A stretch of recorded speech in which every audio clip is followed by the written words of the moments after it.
जमशेदपुर के करंडी जाहिर थान में ओल जी की हूल बैसी के बैनर तले आदिवासी समाज के लोग एकत्रित हुए। विगत दिनों संताली भाषा को प्रथम राज्य भाषा का दर्जा देने समेत अन्य मांगों को लेकर किए गए राज्यव्यापी आंदोलन पर अपने अपने विचार व्यक्त किए। साथ ही साथ शिक्षा के क्षेत्र में आ रही परेशानियों को लेकर समाज के गणमान्य लोगों के साथ बैठक आयोजित की गई। संताली भाषा को प्रथम राजभाषा का दर्जा देने के लिए पिछले 4 जुलाई को ओल जी की हूल बैसी के बैनर तले संपूर्ण झारखंड बंद का आह्वान किया गया था।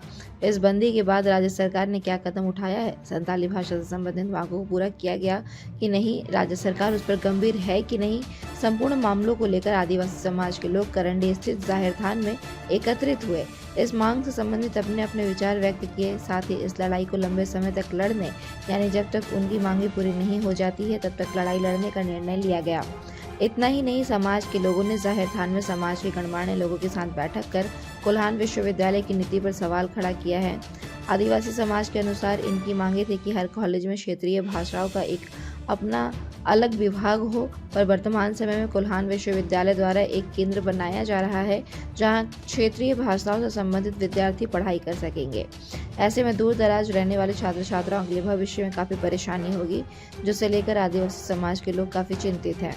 उन्होंने कोल्हान विश्वविद्यालय की कार्यशैली पर सवाल खड़ा करते हुए कहा कि कोल्हान विश्वविद्यालय द्वारा छात्रों के भविष्य के साथ खिलवाड़ करने का हर संभव प्रयास किया जा रहा है, जिसे आदिवासी समाज के लोग कतई बर्दाश्त नहीं करेंगे और इसका पुरजोर विरोध करेंगे।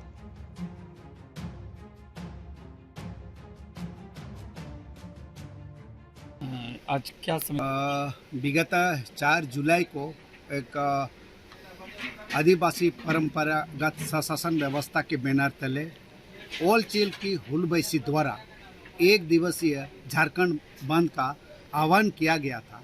उसी का ही आज समीक्षा बैठक किया जा रहा है और उस पे ये देखा जा रहा है कि उस बैठक के उस बंदी के चलते क्या खोया और क्या पाया और आगे का क्या रणनीति लिया जाएगा, उसी पर ही ज़्यादा फोकस रखा गया। ये अभी बैठक चली रही है, लेकिन अभी बहुत सारे निर्णय पे हम लोग आ चुके हैं कि ये जो संताली भाषा का ओल्ची की लिपि जो 8 शेड्यूल पे शेड्यूलाइज है, वो झारखंड जैसा प्रदेश पे झारखंड का राजभाषा होना अभी तक नहीं हुआ है, जिसके चलते आदिवासी समाज सशंकित भी है और इसके लिए पुरजोर विरोध भी कर रहा है कि अभी तक क्यों नहीं हुआ, और इसके लिए ही ये प्रदर्शन जारी है और रहेगा। आदिवासी छात्र संघ के बैनर तले और हमारे साथ में हैं हमारे सर लोग जो बुद्धिजीवी हमेशा हम लोग को मार्गदर्शन देते आए हैं। आज भी उन्हीं के मार्गदर्शन पे यहाँ बैठे हैं। हम लोग को सूत्रों के मुताबिक पता चला है कि कल जो सभी यूनिवर्सिटी कोल्हान यूनिवर्सिटी को एक चिट्ठी मिला है, जिसमें कल सभी प्रिंसिपल्स जितने भी कोल्हान यूनिवर्सिटी के अंदर जितने भी कॉलेज है सभी प्रिंसिपल्स को बुलाए गए हैं और पता चला है कि जितने भी जनजातीय एवं क्षेत्रीय भाषा का जो पढ़ाई होता है उनका जो पोस्ट सैंक्शन किया गया था उसको कल समर्पित किया जा रहा है। भाषा विभाग जो है, हम लोग का डिमांड था कि अलग अलग भाषा का एक विभाग बने, लेकिन यहाँ हम लोग देख रहे हैं कि उसके जगह पे कुछ उल्टा ही काम हो रहा है। कल सभी जितने भी ट्राइबल और रीजनल लैंग्वेज यहाँ पढ़ाई होता था उनको सौंपा जा रहा है और उस ट्राइबल और रीजनल लैंग्वेज के लिए एक अलग से सेंट्रल मतलब एक तो केंद्र बनाया जा रहा है जहाँ पे उन सभी का पढ़ाई होगा। तो और बाकी कॉलेजों में जो पढ़ाई होती थी उसको बंद किया जाएगा। हम लोग को समझ में नहीं आ रहा है कि कोल्हान यूनिवर्सिटी बना किस उद्देश्य था। हम लोग को लगता था कि यहाँ के लोगों के विकास के लिए, यहाँ के जो लोगों का भाषा है उसके विकास के लिए यहाँ पे अलग से कोल्हान यूनिवर्सिटी को गठन किया गया था। अब यहाँ पे उल्टा ही हो रहा है। सभी कॉलेजों से सभी रीजनल और जो भी ट्राइबल लैंग्वेज है उसको मतलब एक ही जगह उसको केंद्रित किया जा रहा है। सभी कॉलेजों में पढ़ाई को बंद किया जा रहा है। इसमें हम लोग देख रहे हैं कि इसमें आने वाला दिन बहुत सारा समस्या होगी, क्योंकि एक जिला में एक अगर केंद्र ऐसे जनजातीय और क्षेत्रीय भाषा के लिए एक केंद्र खोला जाएगा, वहीं पे पढ़ाई होगी। जैसे बहरागोड़ा एक कोना में है, वहाँ के बच्चे आके यहाँ जमशेदपुर में पढ़ाई लेंगे, चाईबासा के बच्चे यहाँ आके पढ़ाई लेंगे।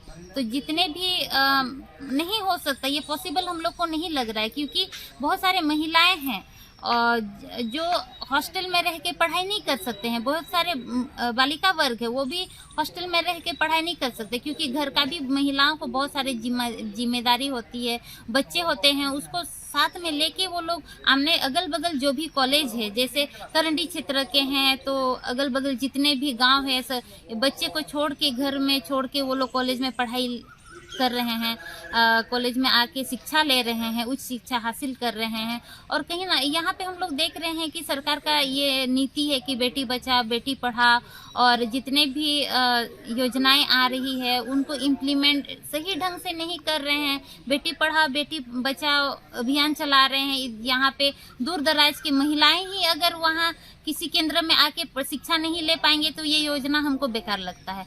आने वाला दिन हम लोग ये भी देखेंगे कि जितने भी महिलाएं हैं वो जो ड्रॉप आउट को कम करने का सरकार का प्रयास है कि जितने भी ड्रॉप आउट हो रहे हैं, ज़्यादातर देखा जाता है कि महिलाएं बालिकाएं हैं जो उस शिक्षा इसलिए नहीं ले पाते हैं क्योंकि बहुत दूर दूर में स्कूल था। अब उसको देखते हुए अभी ऐसा भी नीति बनाया गया है कि हर पंचायत में एक +2 का स्कूल हो, हर विधानसभा में एक कॉलेज हो जहाँ पे उच्च शिक्षा वो लोग हासिल कर पाए।